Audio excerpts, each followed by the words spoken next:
Bonsoir à tous, soyez les bienvenus pour suivre avec nous ce journal dont voici les principaux titres de l'actualité de ce 22h. Le chef de l'État Ismaël Omar Guelleh a rencontré l'émissaire venu d'Algérie qui donc ont parlé vers un renforcement des relations stratégiques entre les deux pays. Et la journée nationale de la presse a été célébrée aujourd'hui.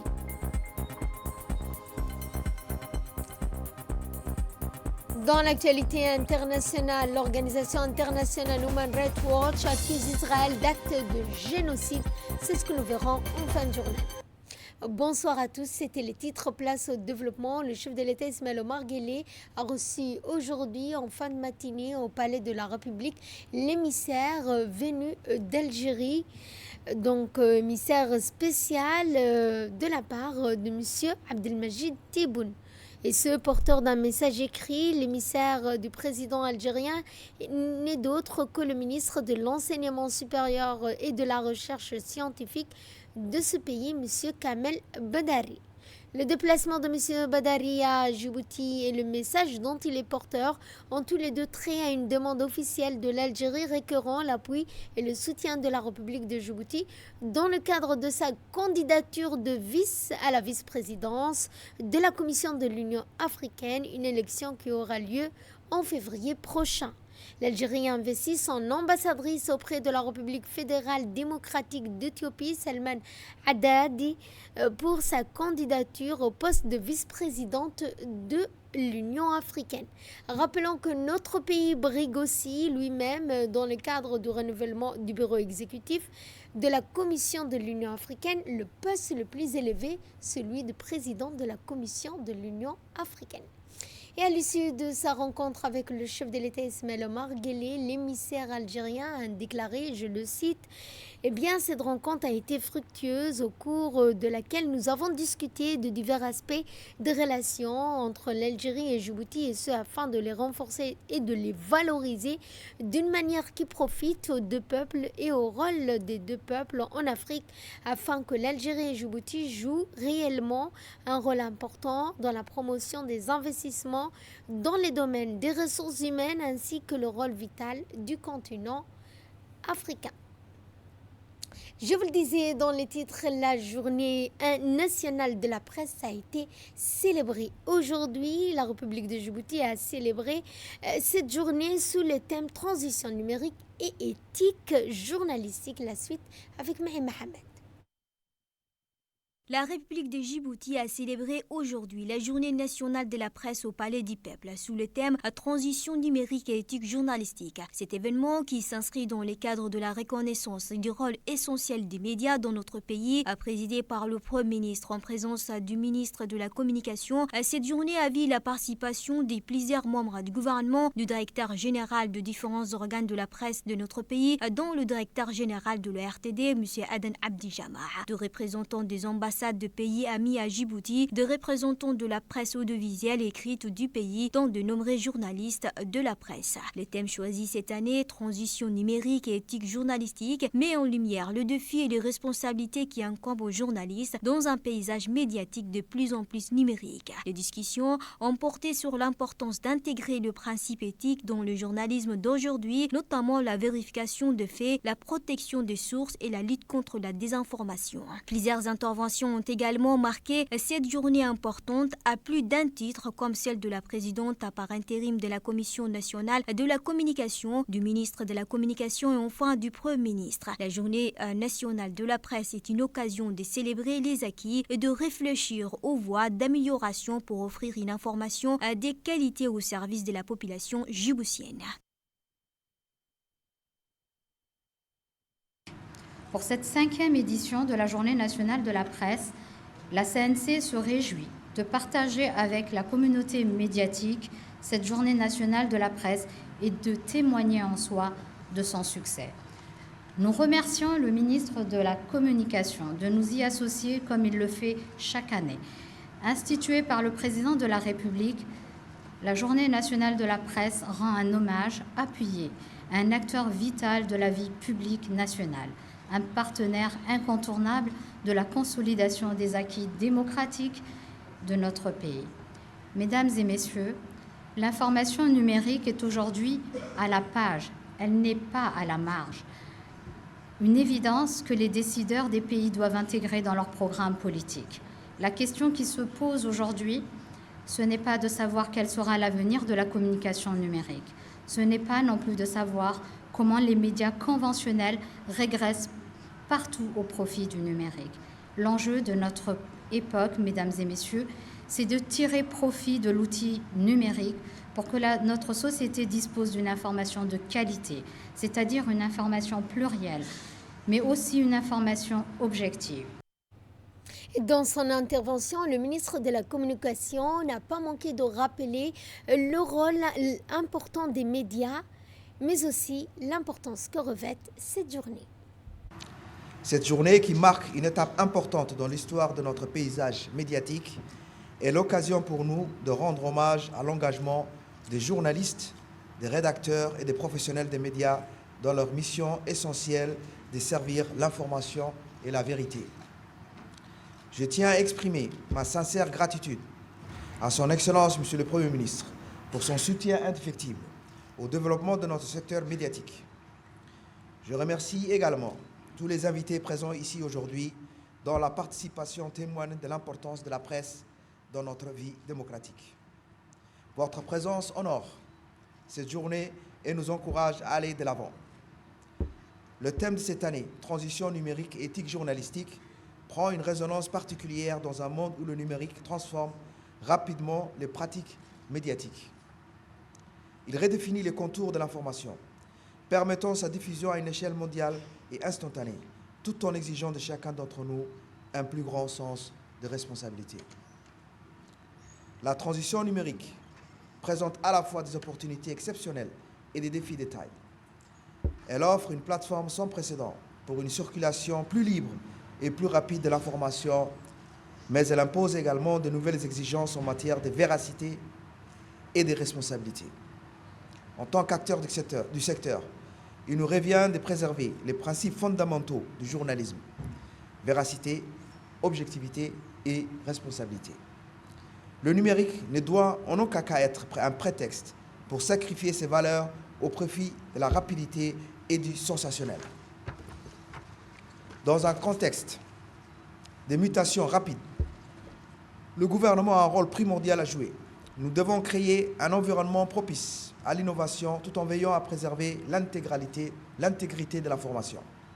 C'est pourquoi nous avons adopté récemment des politiques visant à encourager la formation continue des professionnels des médias, à protéger les journalistes dans l'exercice de leurs fonctions et à réguler l'usage des nouvelles technologies de l'information. Je souhaite également souligner l'engagement du président de la République, son Excellence Al-Hajj Ismaïl Omar Guelleh, dont la vision stratégique a permis à Djibouti de prendre une position de leader dans le développement numérique en Afrique de l'Est. Et le Premier ministre Abdelkader Kamel Mohamed a, dans son intervention, indiqué que la transition numérique et l'éthique journalistique met en lumière les défis et les responsabilités qui incombent aux journalistes.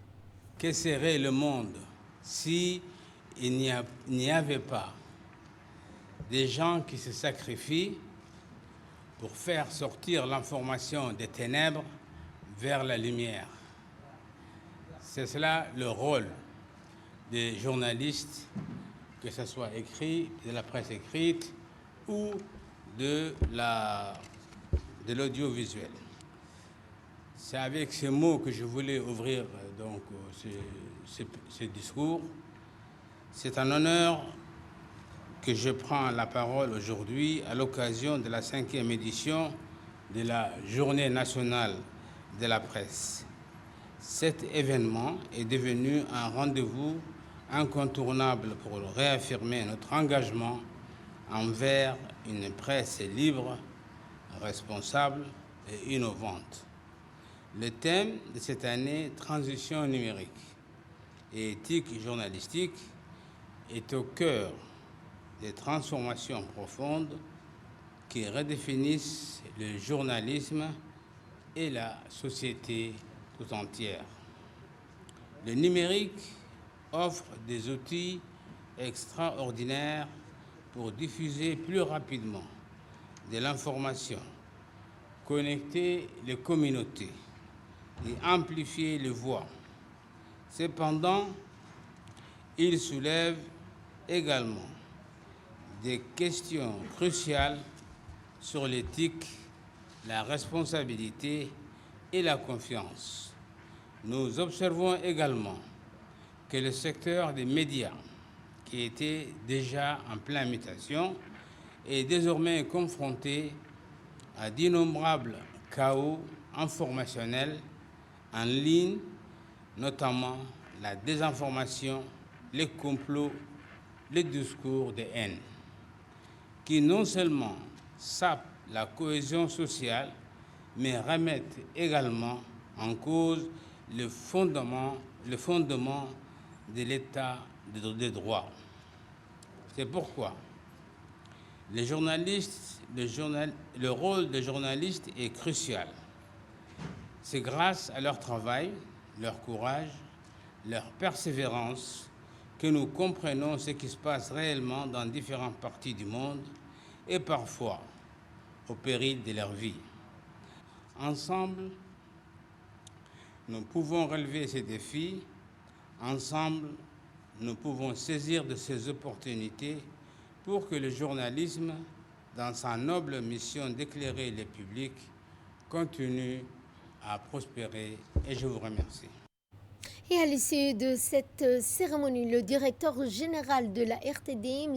Aden Abdi Jama, a exprimé sa satisfaction quant à son engagement lors de cette journée de la presse. Il a souligné l'importance pour tous les acteurs des médias, qu'ils soient de la presse écrite ou de l'audiovisuel, de s'adapter à ces évolutions tout en préservant l'intégrité de leur travail.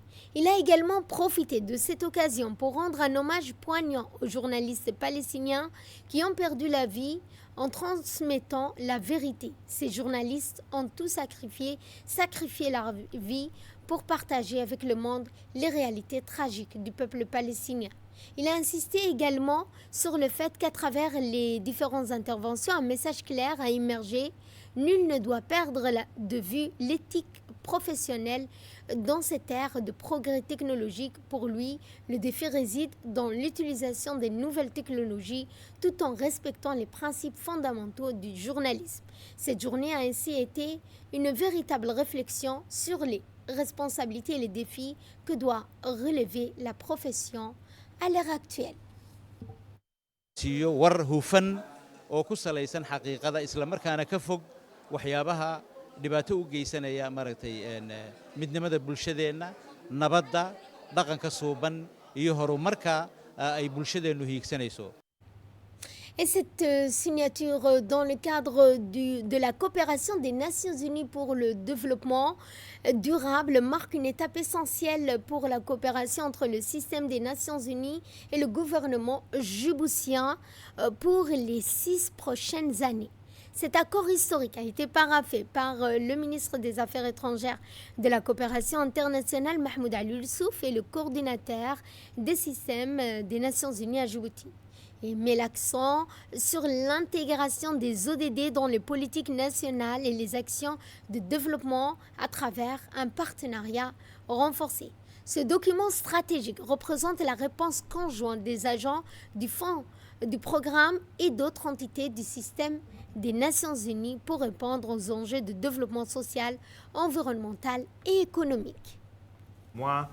On a fait les consultations que son Excellence vient de mentionner, très actives. On a dit, avant de nous mettre ensemble pour prendre des décisions sur les priorités, on va sortir à écouter les Djiboutiens. Et on a fait des consultations avec le secteur privé, avec l'académie. On a fait une consultation à Tajoura avec les différentes personnes du nord, de Tajoura et Obok. On a fait une autre à Dikil avec des personnes qui venaient de Dikil et d'Alisabie, des agriculteurs, des pêcheurs, de tous les différents groupes de Djibouti, la jeunesse, groupe de femmes. Je crois qu'on a fait 9 consultations en conjoint, le ministère des Affaires étrangères et les Nations Unies. Le ministre des Affaires étrangères de la coopération internationale, Mahmoud Ali Youssouf, s'est également exprimé. Voici un extrait de son intervention. Je suis particulièrement heureux et honoré de vous recevoir au ministère des Affaires étrangères. D'abord en tant qu'ami, parce que le système des Nations Unies est est et avant tout un partenaire fiable, un partenaire solidaire. Et nous pensons que les Nations Unies font œuvre utile dans ce pays et dans beaucoup de pays sur le continent africain et ailleurs. J'aimerais surtout insister ici sur un élément qui me semble important, c'est que nous vivons dans une époque où les tensions sont de plus en plus importantes. Les guerres et les conflits font ravage non seulement sur le continent africain, mais ailleurs, en Europe. Et je crois qu'il est très important dans ces instants difficiles de pouvoir faire montre de beaucoup de solidarité, faire montre de clairvoyance et de lucidité, et surtout ne pas oublier les objectifs pour lesquels nous sommes aujourd'hui des responsables, vous à votre niveau, nous au niveau de notre gouvernement. Et c'est dans ce sens-là que l'un des objectifs prioritaires d'ailleurs de cet accord cadre que nous allons signer est la bonne gouvernance et la paix. La bonne gouvernance et la paix est un élément central, car sans paix ni bonne gouvernance, il ne peut y avoir de résultats par rapport au programme que nous essayons de développer ensemble. Sans paix ni stabilité, il est extrêmement difficile de créer cette résilience que nous voulons, n'est-ce pas, au sein de nos populations les plus vulnérables, les femmes, les jeunes, les populations rurales. Et donc, ce cadre de coopération entre les Nations Unies et Djibouti pour les années à venir, 2025-2030, est vraiment pour nous une feuille de route qui nous permettra d'avancer à pas sûr, à pas compter, vers ces objectifs.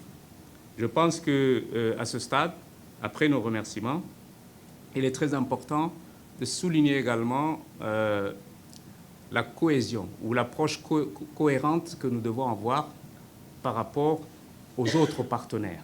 Je crois que les Nations Unies sont un des partenaires qui accompagnent Djibouti dans le développement et il y a d'autres partenaires. Le Qatar a célébré sa fête nationale, c'était hier soir. L'ambassade du Qatar a organisé une grande réception à l'occasion de la fête nationale du Qatar au sein de l'hôtel Aïla. L'événement a vu la présence de personnalités de haut rang, à leur tête le président du Parlement djiboutien ainsi que plusieurs membres du gouvernement, dont le ministre des Affaires étrangères. Ont également participé à cette cérémonie les ambassadeurs des pays frères et amis, conduits par le doyen du corps diplomatique, l'ambassadeur de la République sœur du Yémen. En outre, une élite de dirigeants militaires, de représentants d'organisations internationales et des agences onusiennes. L'ambassadeur du Qatar à Djibouti, Dr Rachid Ben Shafi El-Mari, et les membres de la mission diplomatique du Qatar ont accueilli les invités chaleureusement dans une ambiance reflétant la profondeur des relations fraternelles entre le Qatar et Djibouti. La cérémonie s'est distinguée par une atmosphère festive et conviviale, incarnant à la fois l'esprit de fraternité et de coopération entre les deux pays. Elle a également constitué une occasion de mettre en lumière les relations bilatérales solides qui unissent les deux pays, fondées sur le respect mutuel, la coopération sous la direction sage du président de la République Ismaël Omar Guelleh et celle de l'émir du Qatar, Son Altesse Cheikh Tamim Ben Hamad Al Thani.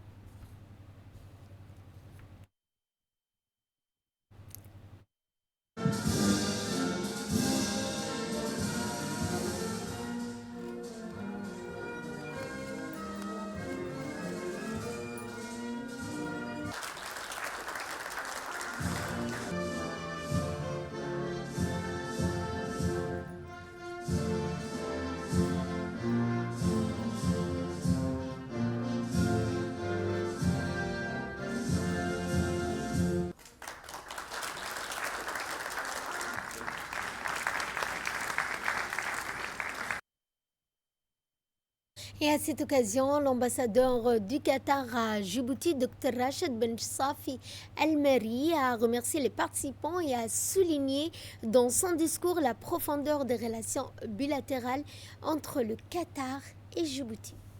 Cette journée représente un symbole éclatant de fierté nationale et d'appartenance profonde, traduisant notre attachement indéfectible aux réalisations majeures accomplies sous la direction éclairée de son Altesse Cheikh Tamim Ben Hamad Thani, le mire de l'État. La célébration de la fête nationale incarne également un hommage solennel à la mémoire du défunt Cheikh Jassim Ben Mohamed Thani, fondateur de l'État du Qatar le 18 décembre. En 1878, cette date historique marque le début d'une ère de construction et de progrès posant le base solide du développement national. Au cours de l'année écoulée, le Qatar a brillé sur plusieurs fronts. Sur le plan politique et humanitaire, il a consolidé son rôle de médiateur international. Parmi ses initiatives marquantes figurent les efforts pour libérer les otages entre le Hamas et Israël, la médiation pour résoudre les conflits au Liban et au Soudan, ainsi que la réunification des enfants ukrainiens avec leurs familles dans le cadre de la guerre russo-ukrainienne.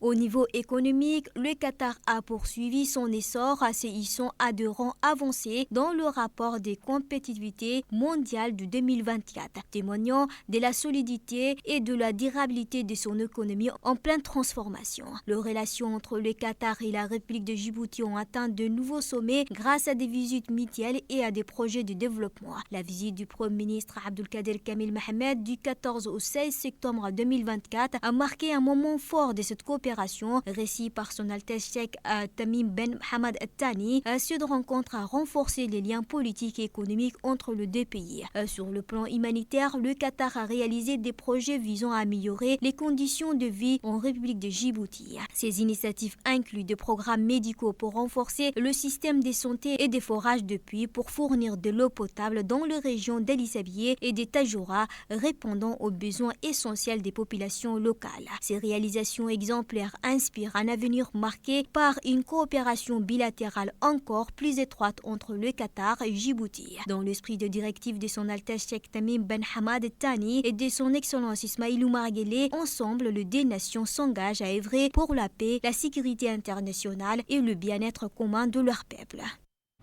Et de son côté, le ministre des Affaires étrangères de la coopération internationale a prononcé un discours dans lequel il a exprimé la fierté de son pays pour la solidité des relations avec l'État du Qatar. C'est avec une immense joie et une profonde fraternité que nous partageons avec nos frères de l'État du Qatar la célébration de leur glorieuse fête nationale. À cette heureuse occasion, je tiens, en nom personnel ainsi qu'au nom du peuple et du gouvernement de la République de Djibouti, à adresser mes plus chaleureuses félicitations à son Excellence l'ambassadeur et cher frère Dr Rachid et à travers lui au peuple qatari frère et à son noble direction. La République de Djibouti, à travers son leadership et son peuple fier de relations solides et des fraternités qui l'unissent à l'État frère du Qatar. En saluant vivement l'élan positif et constant qui caractérise ce lien, nous réitérons notre engagement à travailler ensemble pour renforcer et élargir ces relations au bénéfice mutuel de nos deux peuples frères. Dans un monde où la justice semble parfois céder devant la logique de la force et où les normes doublent des standards, les positions fermes et communes de la République de Djibouti et de l'État du Qatar dans le soutien aux causes justes et aux valeurs humanitaire universelle demeure une source d'inspiration et de fierté. Ces principes sont la pierre angulaire de notre engagement collectif pour la défense des droits sacrés de notre nation. Nous espérons sincèrement que les efforts en cours pour un cessez-le-feu à Gaza porteront leurs fruits, mettant fin aux souffrances inimaginables causées par l'occupation israélienne. Nous exprimons notre reconnaissance envers l'État frère du Qatar et la République arabe d'Égypte pour leur rôle vital dans l'atténuation des souffrances de nos frères et sœurs en Palestine. En ce qui concerne la Syrie, nous réaffirmons notre soutien indéfectible au peuple syrien dans sa quête de stabilité, de sécurité et de prospérité. Nous appelons toutes les parties à privilégier l'unité nationale et l'intérêt supérieur de la Syrie en engageant un dialogue inclusif qui garantira un avenir meilleur pour ce pays meurtrier. En conclusion, je renouvelle mes félicitations à son Excellence l'ambassadeur Dr Rachid et formule mes meilleurs vœux de progrès et de prospérité pour l'État frère du Qatar et son peuple bien-aimé sous la sage direction de son Altesse Cheikh Tamim Ben Hamad Thani. Que cette glorieuse fête nationale continue de refléter l'héritage, la grandeur et la vision de l'avenir qui caractérise cette nation fraternelle. clôturée par une surprise. En effet, l'ambassade du Qatar à Djibouti a organisé un tirage au sort dans lequel elle a mis en jeu une récompense de billets d'avion offert par Qatar Airways. Ce geste a suscité l'enthousiasme des participants et a ajouté une touche de joie et d'interaction. Cette initiative s'inscrit dans le cadre des célébrations de la fête nationale du Qatar, reflétant l'esprit de générosité et d'hospitalité de l'État du Qatar. Et nous allons cette fois dans le cadre de la campagne en faveur de la candidature de Mahmoud Ali Youssouf, la ministre de la Femme et de la Famille, Madame Mouna Ousmane Aden, s'est rendue au Cap-Vert pour une visite officielle de 48 heures. Reçue par le président du Cap-Vert le 17 de ce mois, la ministre a transmis un message de soutien au nom du président de la République, Ismaël Omar Guelleh, exprimant l'engagement de Djibouti en faveur de la candidature de Mahmoud Ali Youssouf à la tête de la Commission de l'Union africaine. Lors de cette rencontre, des échanges entre le président et la ministre ont porté sur les priorités du programme du candidat djiboutien. Retour à Djibouti où l'Assemblée nationale a sous la présidence de l'honorable Charmaké Moussaharé, la commission des finances, de l'économie générale et du plan, élargie aux membres des autres commissions permanentes, a commencé ce jeudi 19 décembre l'examen du projet de loi de finances initiale du budget de l'État pour l'exercice de l'année 2025. Dans ce cadre, le gouvernement était représenté par le ministre du Budget, Ismaël Ibrahim Roblé, assisté des principaux responsables du ministère. Après avoir débattu des caractéristiques de base de la loi de finances de l'année 2025, la commission va poursuivre dès dimanche 22 décembre la suite de son analyse de ce texte.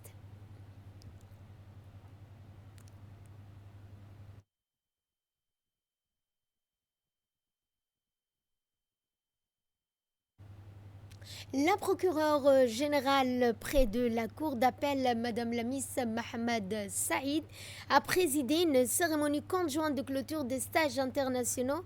Eh bien, la suite avec Mohamed.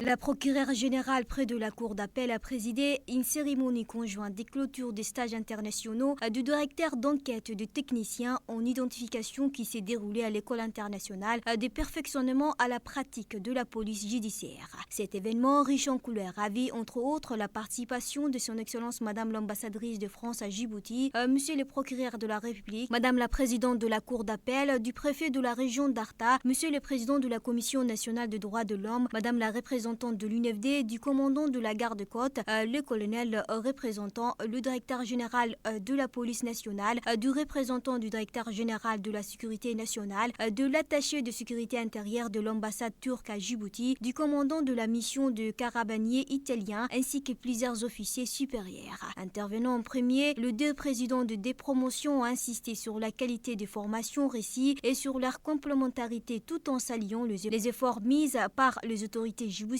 dans la montée en puissance de l'école internationale des perfectionnements. Par la suite, l'ensemble de 33 participants de deux stages ici des pays amis et frères de l'Afrique et de l'océan Indien ont reçu leurs diplômes et leurs insignes de main de nombreux officiers présents à cette cérémonie. Le directeur de l'école, le colonel Hussein Mohamed Rayad, a pour sa part souligné la dynamique d'évolution dans laquelle se situe l'école qui accordera une place de plus en plus prépondérante à l'information de l'instruction. Il n'a pas manqué de remercier le président de la République, Ismaël Omar Guelleh, pour son soutien apporté à l'établissement et au renforcement de l'école, tout comme à la première dame à travers l'UNFD, dont l'intervention à l'école reste essentielle pour tout ce qui était lié à la dimension genre. Madame la procureure générale, prenant la parole, a magnifié l'excellence des formations dispensées à l'école et son apport essentiel à l'amélioration de la pratique de la police judiciaire, tout en exhortant le stagiaire de des promotions à consolider les acquis. La cérémonie s'est terminée par des présentations des présents et une photo des familles regroupant les stagiaires de des promotions et les officiels.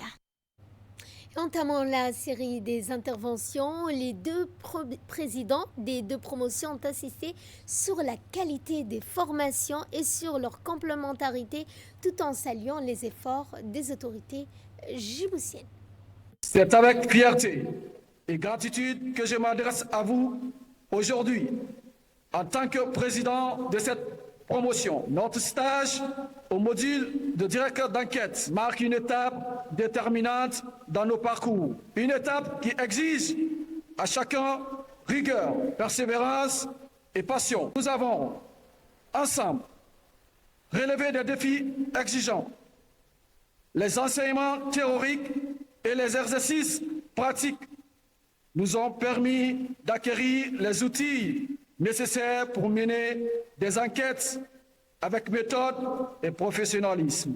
Mais au-delà des compétences, cette formation nous a forgé une posture, celle d'être des leaders, capables de prendre des décisions justes, même sous pression. Je tiens à remercier les formateurs pour leur dévouement. Leur expertise et leurs conseils éclairés resteront des repères dans nos futures missions. Félicitations à tous.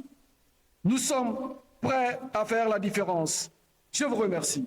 Arrivé en fin de stage ici à l'École internationale de perfectionnement à la pratique de la police judiciaire, cette cérémonie bien symbolique de remise des diplômes des stagiaires venus de différents pays, à savoir l'Éthiopie, la Mauritanie, la République démocratique du Congo, le Rwanda, le Sénégal, le Tchad, le Togo, la Tunisie, y compris ceux de Djibouti, pays hôte, pour se former dans cette pratique, dans cette prestigieuse école à vocation régionale, prix de la coopérative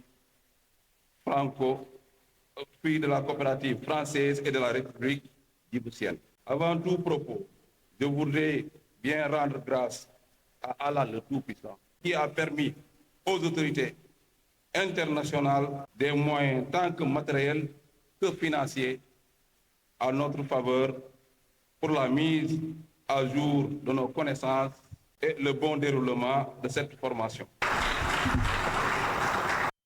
Le directeur de l'école, le lieutenant-colonel Hussein Mohamed Kayad, a pour sa part souligné la dynamique d'évolution dans laquelle l'école se situe et qui accordera une place de plus en plus prépondérante à l'informatisation et de l'instruction.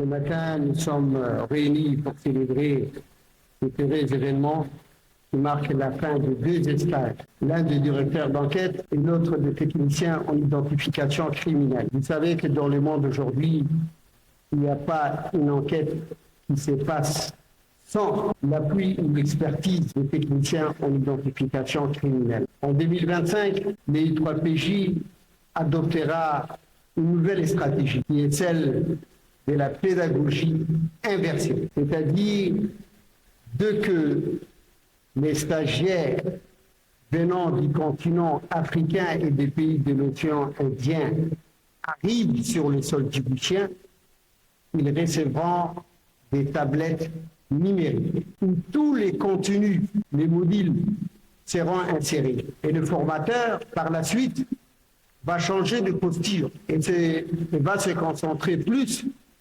sur les applications des thématiques pratiques qui demandent énormément d'efforts physiques, mais aussi intellectuels. Et vous savez que l'EI3PJ est une marque des fabriques des cas pratiques. En ce qui concerne l'exercice similé à l'EI3PJ, je suis presque persuadé que tous les stagiaires ont déroulé les actes des procédures pénales, en passant par les différentes phases, que ce soit des constatations, l'enquête des voisinages, les auditions, pour arriver enfin à l'assaut final, c'est-à-dire l'interpellation et ensuite les perquisitions.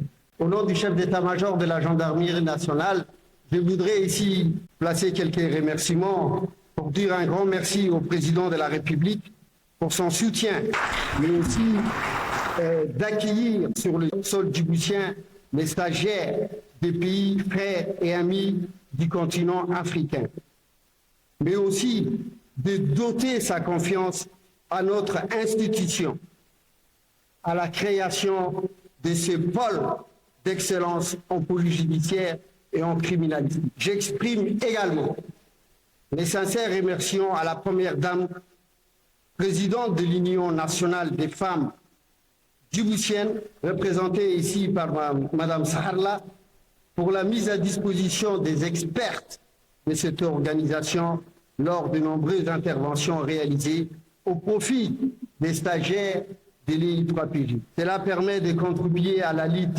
contre les violences basées sur le genre. Soyez remerciée, Madame la Présidente de l'UNFD, de la remarque disponibilité de vos collaboratrices et de la qualité de leurs interventions. En prenant la parole, la procureure Madame Lamis Mohamed a magnifié l'excellence des formations dispensées. C'est avec un immense plaisir que je me tiens devant vous aujourd'hui pour célébrer la fin de 2 stages, en l'espèce celui de directeur d'enquête et celui des techniciens en identification criminelle.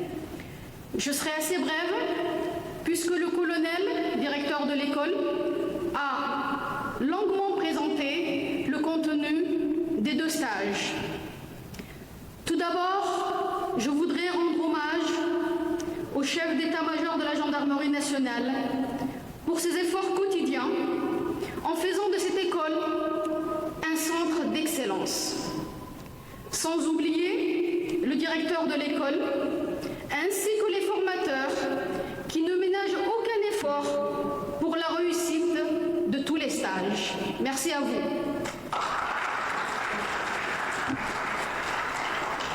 Depuis la création de cette merveilleuse école, je dis souvent merveilleuse parce qu'elle est merveilleuse, le I3PJ, en mars 2019, plusieurs stagiaires internationaux ont bénéficié de formations fructueuses dispensées par des instructeurs compétents et ceci représente une fierté pour Djibouti. En effet, cette école est devenue une référence pour les formations de par la qualité des enseignements et le professionnalisme des instructeurs. Chers récipiendaires, je dirais 2 mots. Directeur d'enquête et technicien en identification criminelle, lors des stages que vous avez suivis durant plusieurs semaines, vous avez sans doute acquis de nouvelles méthodes et maîtrisé des bonnes techniques de police scientifique qui vous seront très utiles et bénéfiques pendant les enquêtes judiciaires. D'où l'importance de ces formations. J'espère que tout ce que vous avez appris vous permettra de mener à bien votre travail. Pour clore mes propos, je tiens à vous féliciter et vous encourager à partager les nouvelles connaissances acquises ici, au sein de cette école merveilleuse, avec vos collègues. Et bon retour dans vos pays respectifs. Sur ce, je souhaite à tous bonne fête de fin d'année.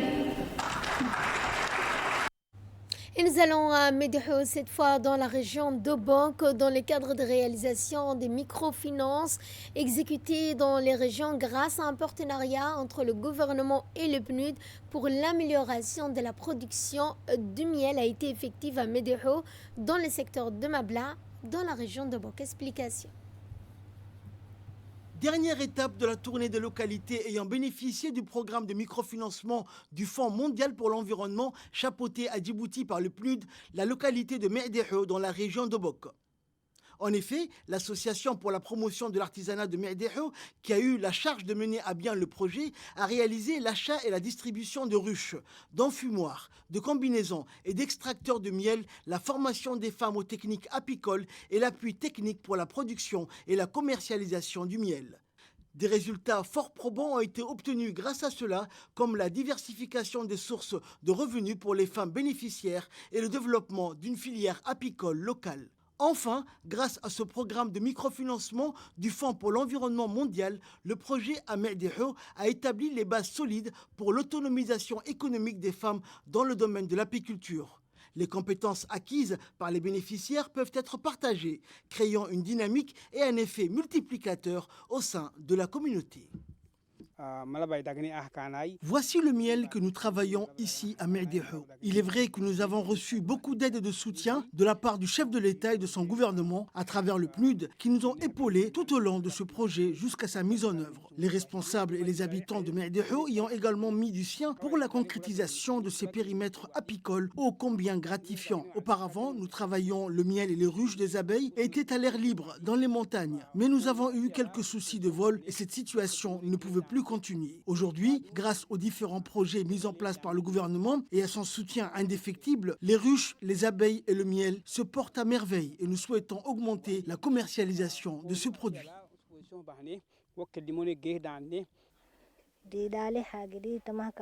Les femmes agricultrices de Médéhou se sont également réjouies de la réussite de ces projets. Ils ont remercié le gouvernement et son partenaire le PNUD pour avoir installé ce ruche près de leur campement. Ils ont indiqué aussi que grâce à cela, les femmes de Médéhou étaient formées à l'agriculture et possédant aujourd'hui tous les équipements nécessaires pour la culture abicole, comme les combinaisons, les enfumoirs et les extracteurs de miel. Ils ont néanmoins fait la demande à local pouvoir stocker le miel et pouvoir par la suite procéder à la commercialisation.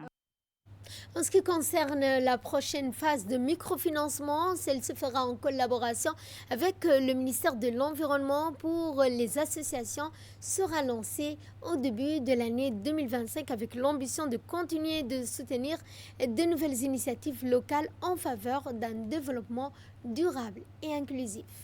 Dans le reste de l'actualité, dans le cadre des initiatives du mois de l'amnistie, hier, une marche symbolique a été organisée par la population de Dikil. Cet événement exceptionnel qu'est la lutte contre la prolifération des armes légères et des petits calibres. En disant oui, pour faire taire les armes, la marche s'est déroulée dans le calme et dans la convivialité. Le préfet et son staff, le président du conseil régional, son adjoint, la société civile, mais également des écoliers ont participé à cette marche. Dans la foulée, l'équipe du point focal a convié tous les participants à une table ronde dans la salle de conférence du conseil régional pour sensibiliser sur la prolifération des armes illicites. En s'adressant à cette assemblée composée de sages, de notables de la région, des jeunes, des femmes, des hommes de la société civile, le préfet a évoqué tout d'abord que la région est confrontée à des problèmes d'armes illicites et a rappelé leur dangerosité. Et surtout, il a incité que seules les forces de défense et de sécurité telles que la police, les gendarmes, les militaires ont l'habilité de porter des armes. Pour le reste de la population, la détention de port d'armes sont interdites. D'ailleurs, un court-métrage d'une vidéo parlant de la prolifération des armes illégales et leurs conséquences sur la société ont été projetés. Et à cet effet, un membre du point focal a évoqué les risques liés aux armes illicites et a rappelé leur dangerosité.